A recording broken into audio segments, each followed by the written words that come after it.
السلام علیکم منصور، میں آپ سے مخاطب ہوں. کیا کہا تھا آپ نے کہ اگر کوئی خبر غلط ثابت ہوئی تو صحافت چھوڑ دوں گا، اور پچھلے 10 سال میں کہیں بھی اگر میری کوئی خبر غلط ثابت ہوئی تو صحافت چھوڑ دوں گا. ہم وہ ڈیمانڈ کر رہے ہیں آپ سے، آپ کے اخلاقی جرت کا انتظار کر رہے ہیں کہ آپ مظاہرہ کریں گے اور آپ صحافت چھوڑ دیں گے.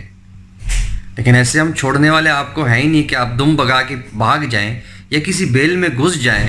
آپ نے غلط خبر نشر کی، اب خاموشی کیوں، سناٹا کیوں ہے؟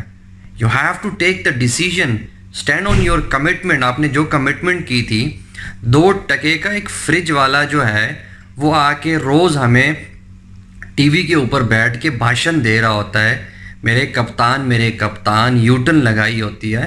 اب میرے میزبان اب کدھر ہو؟ یو ہیو ٹو فالو دس.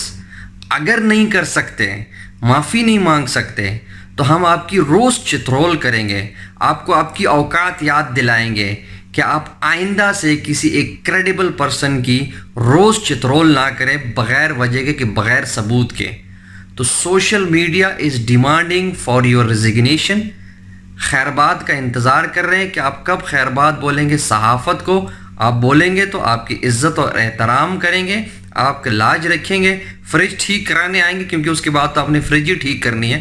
لیکن اگر آپ نہیں کریں گے تو یہ آپ یاد رکھیں کہ ہم نے آپ کی روز چھترول کرنی ہے، آپ کو ایسا ہی نہیں چھوڑنا، تاکہ کل کو کوئی صحافی اٹھ کے کنہیں لوگوں کی انسلٹ نہ کرے بغیر ثبوت کے. اپنے آپ کو فن خان آئنسٹائن بنے ہوئے ہوتے ہیں اور ہمیں بھاشن دے رہے ہوتے ہیں. اجازت چاہتا ہوں. اللہ حافظ.